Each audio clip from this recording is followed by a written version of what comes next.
কতগুলো পাবদা মাছ ভাজা ছিল, এই পাবদা মাছ দিয়ে আলু পেঁয়াজ টমেটো ধনেপাতা দেওয়া হবে, আর একটা আলু আর একটা উচ্ছে সেদ্ধ হবে। তো সবার আগে আমি পাবদা মাছটাকে আরেকবার ভেজে নেব। পাবদা মাছ কটাকে আমি আরেকবার ভেজে নিচ্ছি। ওটাকে আরেকবার ভেজে নিয়েছি, আমি তুলে নিচ্ছি মাছ কটাকে।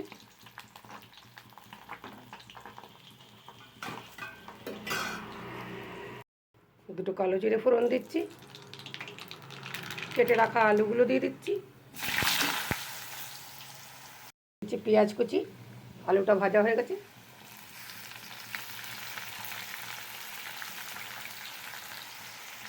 এদিকে ভাতের জলটা বসানো আছে, উচ্ছে আর আলুটা দিয়ে দিচ্ছি।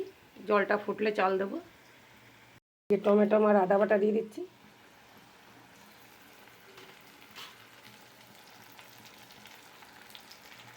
সঙ্গে হাফ চামচ নুনও দিয়ে দিচ্ছি।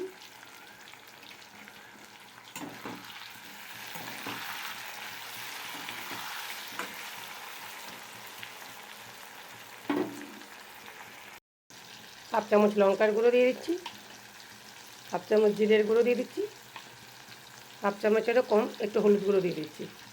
ভালো করে মশলাটাকে কষিয়ে নেব।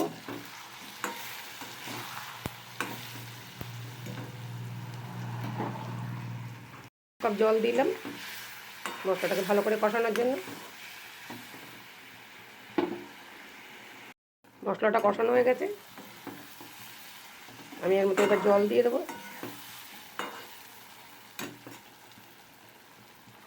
একটু উষ্ণ গরম জলই দিলাম।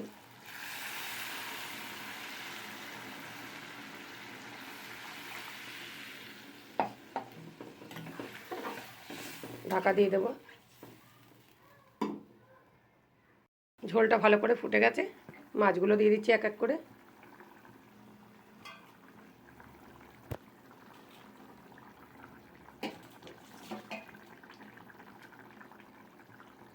আবার ঢাকা দিয়ে দেবো। ফুটে গেছে, চাল কটাকে দিয়ে দিচ্ছি।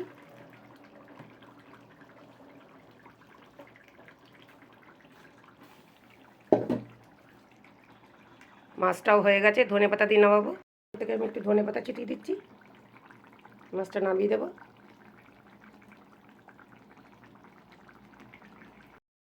উচ্ছে আলু সেদ্ধটাকে মাখার জন্য কটা শুকনো লঙ্কা ভেজে নিচ্ছি, ভেজে গুঁড়িয়ে নেব।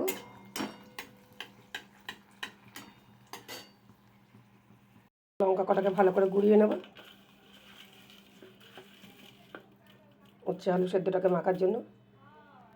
ভাতটা হয়ে গেছে, উপর দিয়ে দেবো। এদিকে উচ্ছে আলুটাকে মেখে নেবো ভালো করে। আমি উচ্ছে আলুটাকে চটকে নিয়েছি। মাছের ঝোল, পাবদা মাছের ঝাল, আর এই হচ্ছে উচ্ছে আলু সেদ্ধ। যদি আমার এই রান্না ভালো লাগে দেখে, তাহলে একটা লাইক কমেন্ট শেয়ার করে দেবেন, আমার চ্যানেলটা ফলো করে নেবেন। ধন্যবাদ।